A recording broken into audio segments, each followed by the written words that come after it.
जय श्री कृष्णा। ब्लेस्ड सनातनी परिवार में आप सभी भक्तजनों का बहुत बहुत स्वागत है। आज आप सुनेंगे माघ मास महात्म्य का 25वां अध्याय और आज आप जानेंगे कि राजा वेन की मृत्यु के पश्चात किस तरह से उनके शरीर के मंथन से उनका पुत्र उत्पन्न हुआ और साथ ही उनके पुत्र के उत्पन्न होने के बाद उन्होंने क्या किया। एक दिन की बात है कि वे सभी मुनिगण जिन्होंने कि राजा को श्राप देकर भस्म किया था, वे सभी मुनिगण सरस्वती नदी के पवित्र जल में स्नान करके अग्निहोत्र से निवृत्त होकर नदी के तट पर बैठे हुए हरि नाम जप रहे थे। उन दिनों लोक में आतंक फैलाने वाले बहुत से उपद्रव होते हुए देखकर वे ऋषिगण आपस में कहने लगे कि आजकल पृथ्वी का कोई भी रक्षक नहीं रहा है, इसीलिए ही चोर डाकुओं के कारण कुछ न कुछ अमंगल तो अवश्य ही होने वाला है। सभी ऋषि लोग ऐसा विचार कर ही रहे थे कि तभी उन्हें कुछ दिशाओं में से धूल उड़ती हुई दिखाई दी। तब वे समझ गए कि ये तो चोर और डाकुओं के पद चिन्हों से जो धूल उड़ती है वही धूल है। देखते ही देखते वे समझ गए कि राजा वेन के मारे जाने के कारण संपूर्ण ही देश में अराजकता फैल गई है।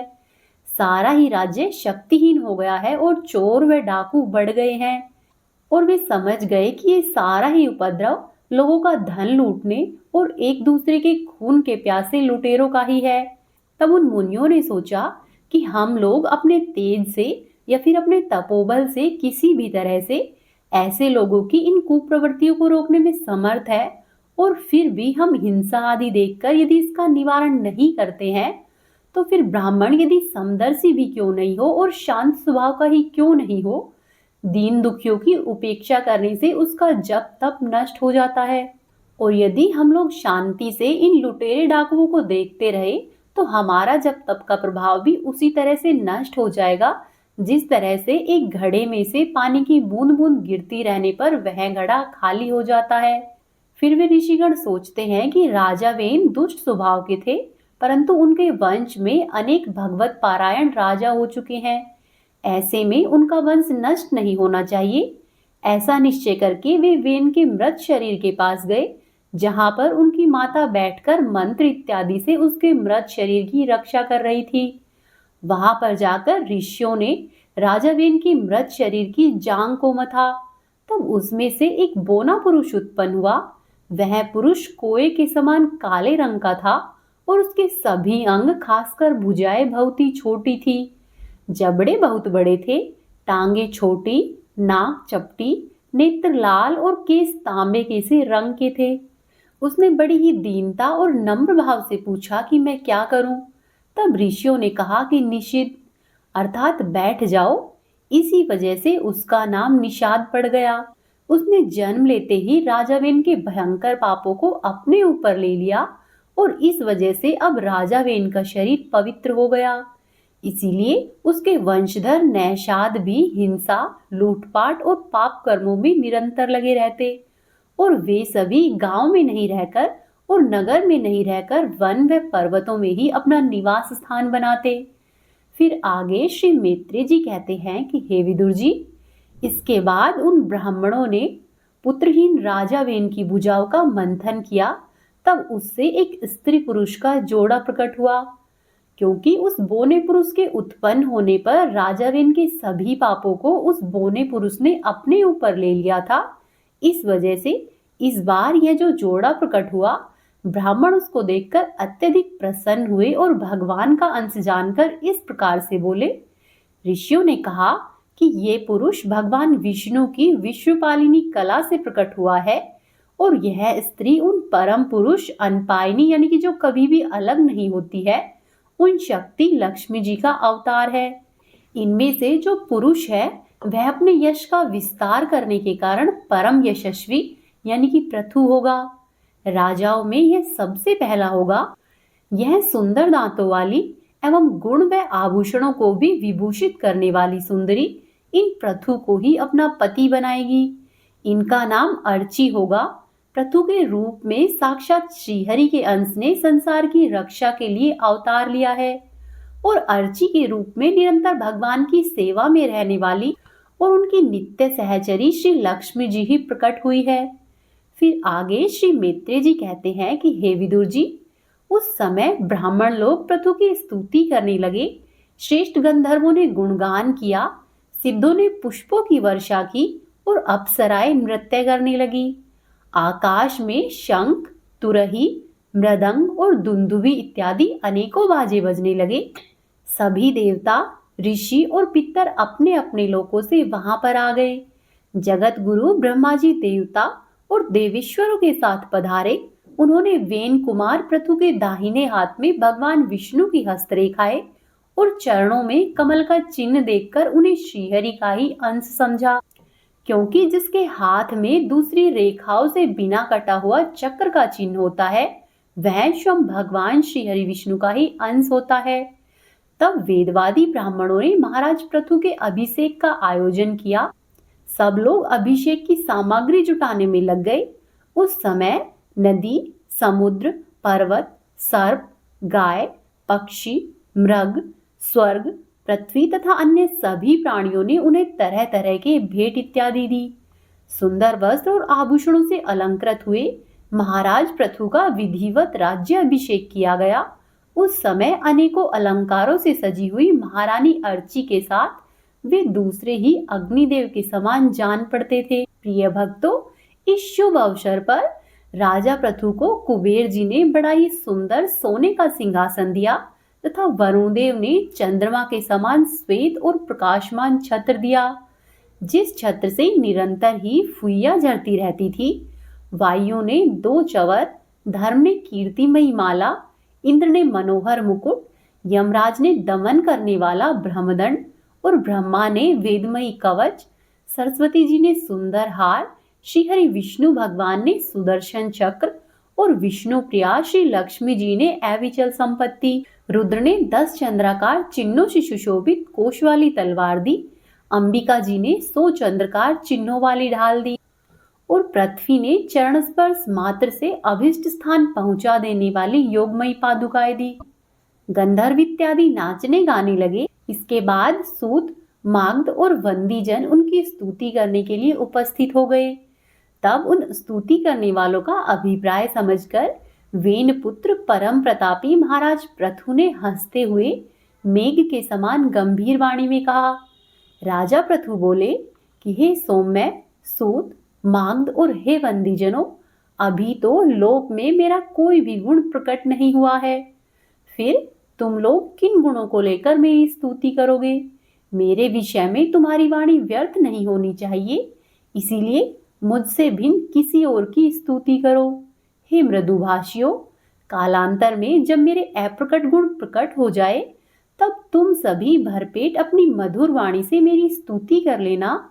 देखो, शिष्ट पुरुष पवित्र कीर्ति श्रीहरि के गुण का अनुवाद करते हुए रहते हैं और तुच्छ मनुष्यों की स्तुतियां नहीं किया करते। महान गुणों को धारण करने में समर्थ होने पर भी ऐसा कौन बुद्धिमान पुरुष है जो कि प्रभु के रहते हुए और दूसरे की स्तुति करे? हे सूतगणों, अभी हम अपने श्रेष्ठ कर्मों के द्वारा लोक में अप्रसिद्ध ही है।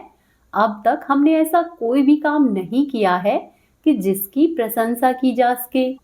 तब तुम लोगों से बच्चों के समान अपनी कीर्ति का किस प्रकार से हम गान करावेंगे? तब श्री मैत्रेय जी कहते हैं कि हे विदुर जी, महाराज प्रथु ने जब इस प्रकार से कहा, तब उनके अमृत के समान इन वचनों को सुनकर सूत आदि गायक लोग बड़े ही प्रसन्न हुए।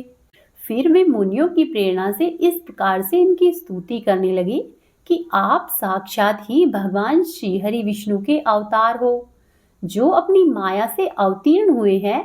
हम आपकी महिमा का वर्णन करने में समर्थ नहीं है। आपने जन्म तो राजा वेन के मृतक शरीर से लिया है, किंतु आपके पौरुषों का वर्णन करने में साक्षात ब्रह्मादि की बुद्धि भी चकरा जाती है। तथापि आपके कथामृत के आस्वादन में आदर बुद्धि रखकर मुनियों के उपदेश के अनुसार और उन्हीं की प्रेरणा से हम आपके परम प्रशंसनीय कर्मों का कुछ विस्तार करना चाहते हैं। आप साक्षात श्रीहरि की कला के अवतार है और आपकी कीर्ति बड़ी ही उदार है। आप धर्म को धारण करने वालों में श्रेष्ठ महाराज प्रथु है। लोक को धर्म में प्रवृत्त करके धर्म मर्यादा की रक्षा करेंगे तथा उसके विरोधियों को दंड भी देंगे। आप समय समय पर प्रजा का पालन, पोषण और अनुरंजन आदि कार्य के अनुसार अपने शरीर में भिन्न भिन्न लोकपालों की मूर्ति का धारण करेंगे तथा यज्ञ आदि प्रचार के द्वारा स्वर्गलोक और वृष्टि की व्यवस्था के द्वारा भूलोक दोनों का ही हित साधेंगे। आप सूर्य के समान अलौकिक, महिमान्वित, प्रतापवान और समदर्शी होंगे। जिस प्रकार सूर्य देवता 8 महीने तपते रहकर जल खींचते हैं और वर्षा ऋतु में उसे उड़ेल देते हैं, उसी प्रकार आप कर आदि के द्वारा कभी धन संचय करेंगे और कभी उसको प्रजा के हित के लिए व्यय कर देंगे। आप बड़े ही दयालु होंगे। यदि कभी कोई दीन पुरुष आपके मस्तक पर पैर भी रख देगा तो भी आप पृथ्वी के समान उनके इस अनुचित व्यवहार को सदा ही सहन करेंगे। कभी वर्षा नहीं होगी और प्रजा के प्राण संकट में पड़ जाएंगे तो आप राजवेशधारी श्रीहरि इंद्र की ही भांति जल बरसाकर उनकी रक्षा करेंगे। आपकी गति को कोई नहीं समझ सकेगा।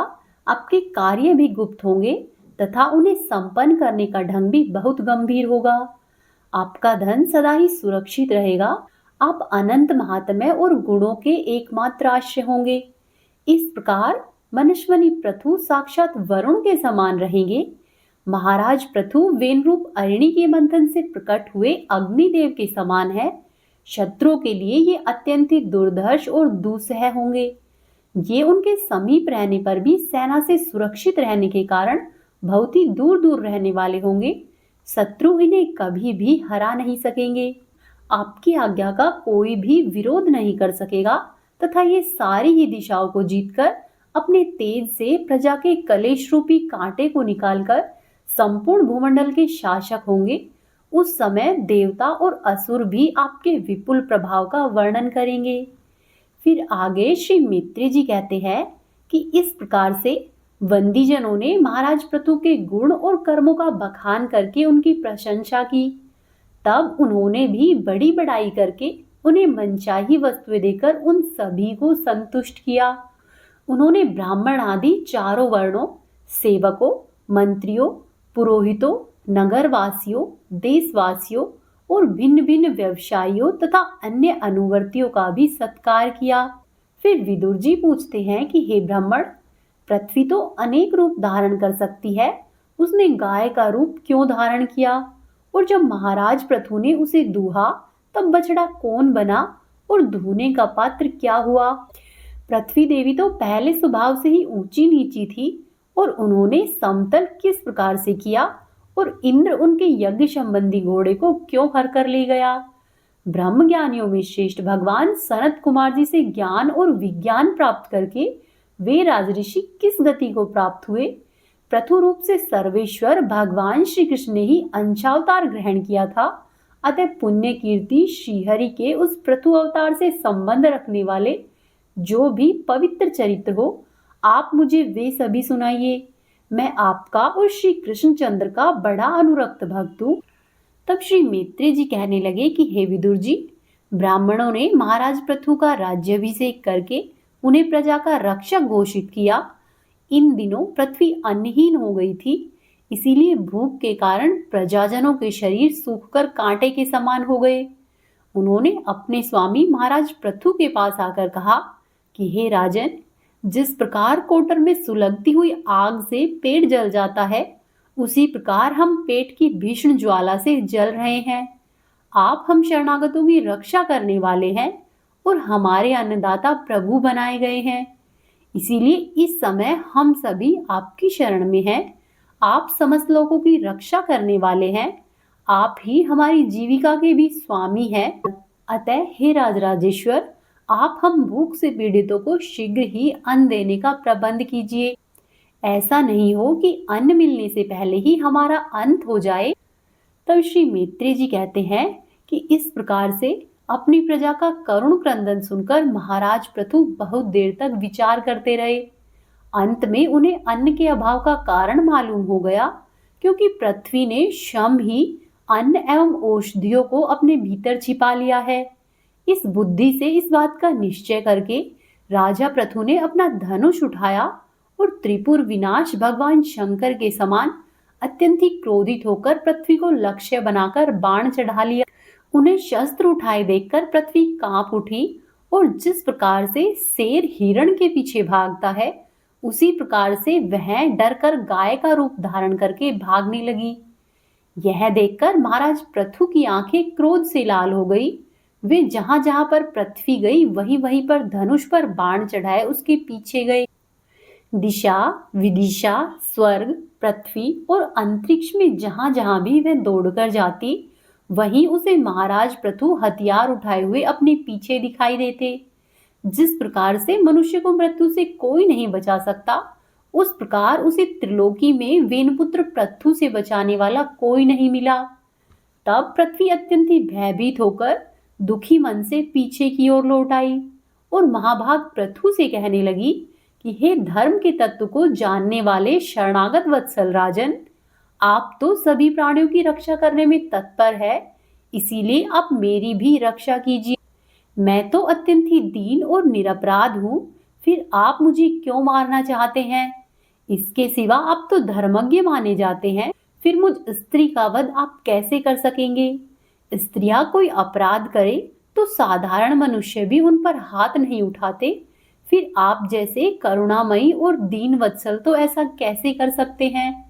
मैं तो एक सुदृढ़ नौका के समान हूँ, सारा जगत मेरे ही आधार पर स्थित है।